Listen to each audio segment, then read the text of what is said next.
बाबा हुसैना दुलजना दुलजना बिगो बजो बाबा हुसैना खुसूसन जमाती हल्के में इंशाअल्लाह महसूस करा क्या बोलूँगा अलविदा से बहुत करीब आ रहा हूँ इंशाअल्लाह। मेरा एक अंदाज है, मैं ये तय नहीं करता कि कितनी देर पढ़ना है, कुछ पता चल जाता है कि कितनी देर पढ़ना है, कैसे मातमियों के साथ कितने लोहे पढ़ने, कब आवाज कर रहे, कब इख्तिताम। आप सबकी सेहत और सलामती के लिए अपना एक कलम जो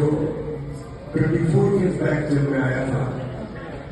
तो हर मजीद से मुझसे बढ़वाया जाता था और वो